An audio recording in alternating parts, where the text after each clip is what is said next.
Welcome to Halacha in a Year, where we can get to learn all the most relevant halacha through the prism of the Kitzur Shulchan Aruch. You are listening to Rabbi Ya'akov Trump. This year is kindly sponsored by the Moshe Group and CA in zechus of Rivka Béla, bas נחמה שיפרה, and in honor of Rabbi Trump. Halachas we're going to be learning about are the halachas of Pas Yisrael, Bishul Yisrael, and Chalav Yisrael. This is Siman Lamed Tes, the 39th chapter in the Kitzur Shulchan Aruch. Just to give it a bit of a background to what we're addressing, and then we'll jump straight in, is that Chazal instituted a number of decrees of takonas which surround food. And that means to say, when a Jew eats, it's not only about the ingredients, there are also ordinances in certain different realms of food eating which need to be carefully assessed. There are certain boundaries which should prevent the nation of Israel from eating with non-Jews, and we're going to examine 2/3 of those. The first is what's called Bishul Akum that we're going to address today, which is food which is cooked by a non-Jew. The second is Pas Akum, which is bread which is baked by a non-Jew, and the third is Chalav Akum, that is milk which is milked by a non-Jew. Let's jump straight in right now. So the background to these decrees is that these decrees were instituted in order to ensure that Jews and non-Jews remain separate, because one of the most homogenizing, one of the greatest places to converge is through the socialization which happens around food. And therefore, in an effort to preserve the uniqueness of the Jewish people, that they're not going to intermarry and assimilate into the nations around them, there were certain ordinances made about their food eating, about how they eat and where they eat. And one of them is that any food which is cooked by a non-Jew may not be eaten.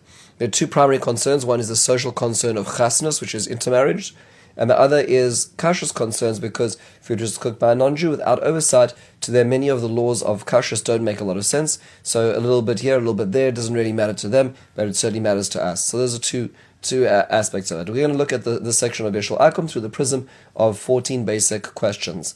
Question number 1 is, are all foods cooked by non-Jews a problem of Bishul Akum? So the truth is, not really. Not all food cooked by a non-Jew is a problem. It's only a food that meets the following two criterion. It needs to, first of all, be a food that, were it not for cooking, it could not be eaten raw. That means the cooking is making a very important impact and change on the item. And number 2, it is the type of dish which can be served in front of a king, which means, say, it's an honorable dish. It's not something which is scant, which is not necessarily honorable. So what's an example of something that could not be eaten raw or could be eaten raw? So as an example, could not be eaten raw, generally speaking, is meat. Meat, we assume, is something which needs cooking for transformation, and something which could be eaten raw, things like, let's say, many vegetables, carrots as an example, fruits, certainly, or even water. Water can be drunk raw, and it can be cooked and drunk in such a state. What is an example of something which is worthy of a king's table or not? So something which is fit for a king's table, something like soup as an example, but not fit for the king's table would be oatmeal, toasted cheese sandwiches. Those type of things are not subject to the prohibition of Bishul Akum. So isn't this a little bit subjective? The answer is it's subjective, but subjective to era, not person by person. So it's not up to whether I decide whether this is fit for the king or whether I could eat it raw, but it's about subjective to the age, because there's certain eras in which certain foods are eaten raw or not eaten raw. As an example, fish may depend on locale. So in Japan, many things are eaten raw, including fish, but in many places, fish is not eaten raw and therefore would be subject to Bishul Akum in this respect as well. How does one avoid this issue? So in order to avoid Bishul Akum, the Jew must be involved in either lighting of the fire or putting the dish into the oven, onto the stove, in such a way that they're involved in the cooking process. That would ameliorate the concern of Bishul Akum. What happens if the non-Jew is working in a Jewish house and is cooking in their house? This is still an issue of Bishul Akum. Wait a second, so how does that work with non-Jewish help? If there's a person who's in the house, who's helping with the household chores, and they're going to be cooking, how does that work? So in the old days, when the fire was a fire which was made of, a real fire with logs, and then this was less of an issue, because you could see occasionally throughout the course of the day, the Jewish owner of the house would be walking through and throw a log in, throw a twig in, and be involved in this. However, today, with our mechanized ovens and our stoves, it really is an issue, unless the Jew is the one who switches on the oven or sets the timer to switch on at a certain time. Non-Jewish help in the kitchen should really be given the instructions that they do not have carte blanche. They are only allowed to cook things when they're given direction to, or when the oven is switched on by the Jew. It needs to be very careful because these kind of mistakes happen and it has severe consequences. What happens if this person, this household, is just cooking for themselves? In this case, there's more of a concern because, and it should not be allowed in a Jewish kitchen, because they will be less concerned about the kashrus and may add ingredients which are not kosher altogether, and they would say to themselves, it's not an issue because it's not for me. So it's not for the Jew, it's for me, and therefore this has to be very careful about this as well. It's better to have a policy that they may eat anything in the house, but not cook, or if they are cooking, only ingredients from the house, and the Jew has to want to switch on the oven always. So it requires a important policy in terms of household. Most people are very unaware of this aspect of cooking when it comes to Jews and non-Jews. What if the non-Jew did cook something but did not use a non-kosher ingredient? So they only used kosher ingredients, but they cooked. In that case, this most people do not know, it becomes treif. The pot, it becomes treif and needs koshering as well. So even though the ingredients are completely kosher, Bishul Akum is a superimposed ordinance which renders the pots treif. Right? So this is very significant. And that's why you can't play games with this, which means you can't just say, oh, it happened. If it happened, that means you need to kosher everything. It's a very significant concern. It's a very significant concern in restaurants. These are very important things. If the oven goes off, many kashrus agencies have requirements that there are pilot lights that remain on in the stoves. A lot of stoves these days, ovens don't have pilot lights. Because a pilot light, maybe one can rely on that if the Jew switched that on in the beginning. Very, very complicated halachas. What if a Jew was enlisted to cook for, a non-Jew was enlisted to cook for a seriously ill Jew on Shabbos? So in that case, let's say a person is dangerously ill, they need food. You can tell a non-Jew to cook for them, no problem. In this case, if a person's in a case of pikuach nefesh or safek pikuach nefesh. However, after Shabbos, then the right after Motzei Shabbos, then no one can eat that food, including the patient, if there's somebody else who can make food then, because it's no longer necessary to use that food, and the pot would be mutter after 24 hours in that case. The next question, is cooking an egg included in this? The answer is yes, even though technically one can swallow an egg raw, and some people do, but generally wide practice is not such. What about unripe fruit? So generally speaking, since I can eat a fruit raw, therefore it's not. There is no need for. There is no Bishul Akum issue. But if it's unripe fruit, which sometimes is cooked, then that would be a concern about Bishul Akum. What about beer? So generally speaking, we view beer as fermented barley in water. So we consider the water the mainstay, and just with seasoning or flavoring.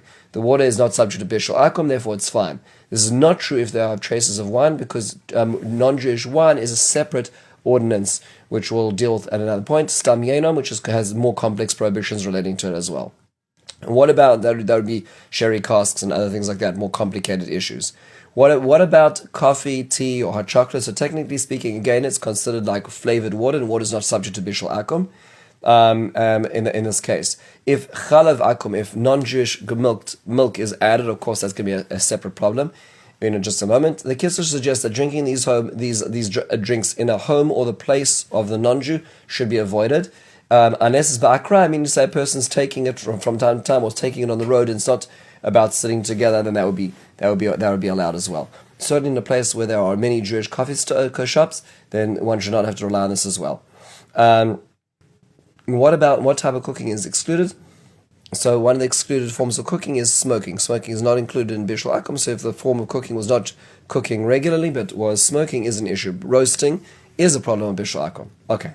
And obviously lots more halachas that need to be examined, but this is, I find, is one of the most underappreciated, unknown aspects of kashrus, and this has a significant impact on restaurants. Restaurants need to have a mashgiach from the very beginning of the day to be involved in, first of all, switching on the oven. The oven needs to have keys, usually to be able to switch it on, and if it goes out in the middle of the day, then the mashgiach needs to be there. This requires a significant amount of work to ensure that this happens, and most people just walk into restaurants and think everything is fine.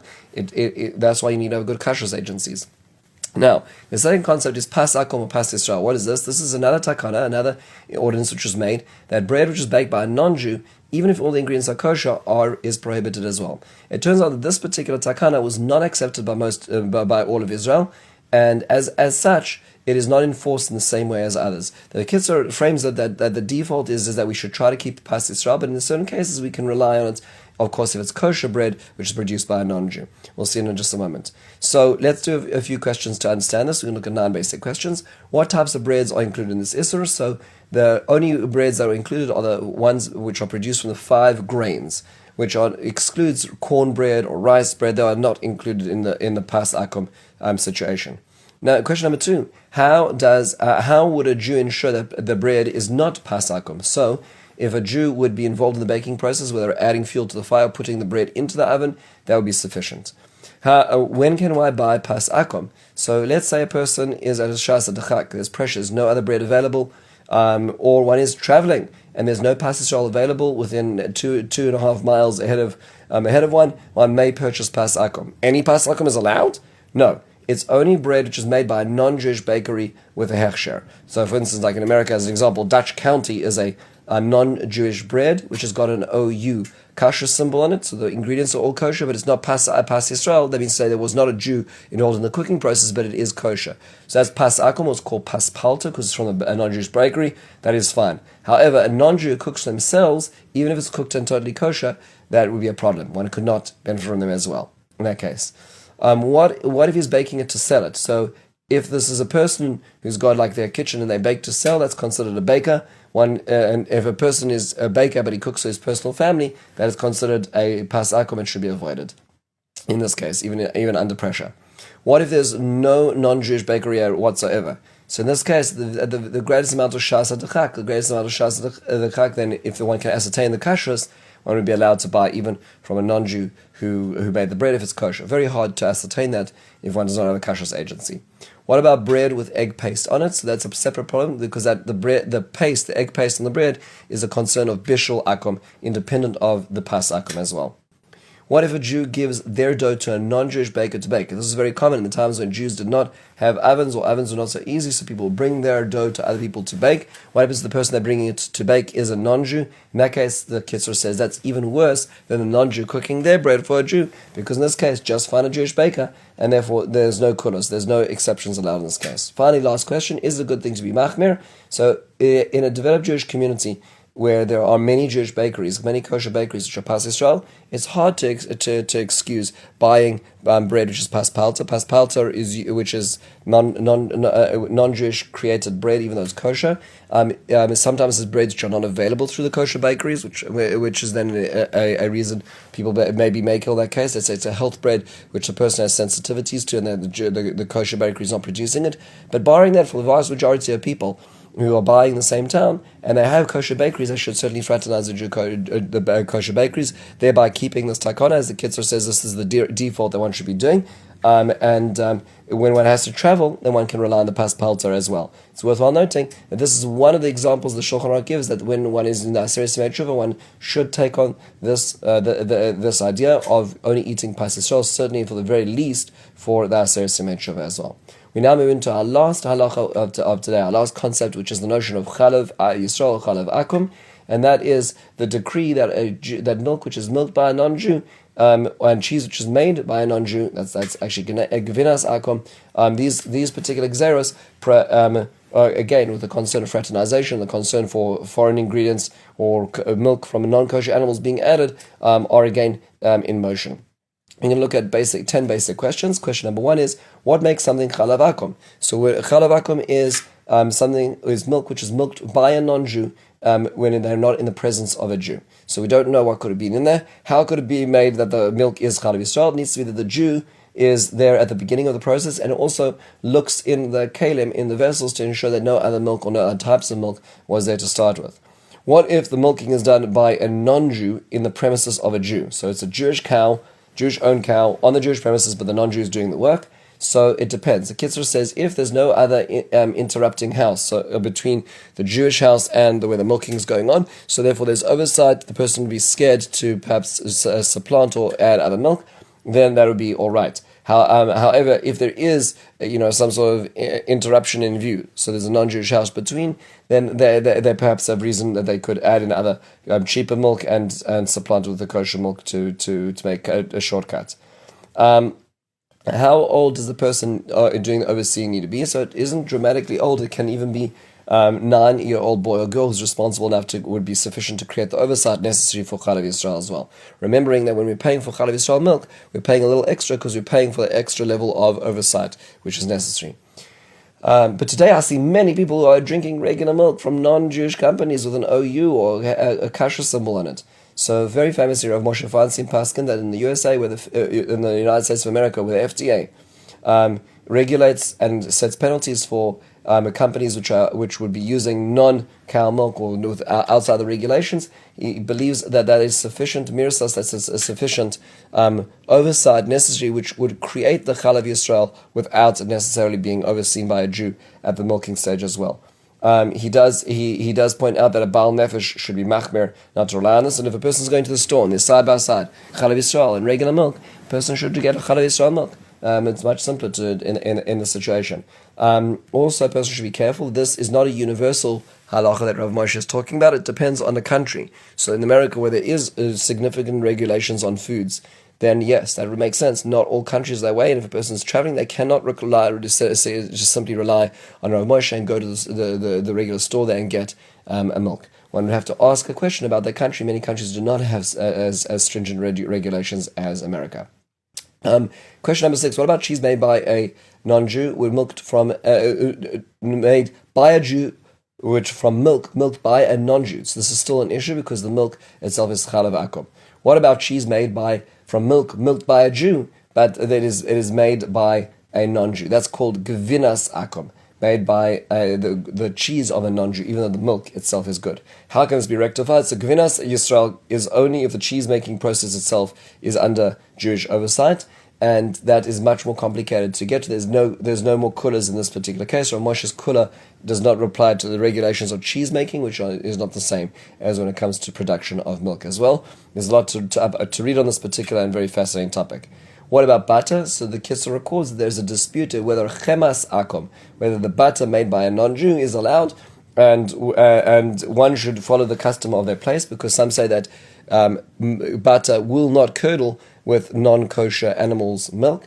However, there are those who are machmer, and the Kitzur points out that there was a scandal during the times that he was aware of it, that Rav Gansfried was aware of it, where the butter was used on containers which were smeared with lard, which is from pigs, and therefore because of this he said it's important, because all these kinds of mistakes happen, a person should be very careful when it comes to chemas akum, the butter of a non-Jew. These are all complicated halachos which require oversight and questions. So a person needs to ask these questions specifically when traveling, when one's not necessarily in a place where kosher is so pervasive and available. And with this we're going to conclude the very fascinating halachos of diet. Have a wonderful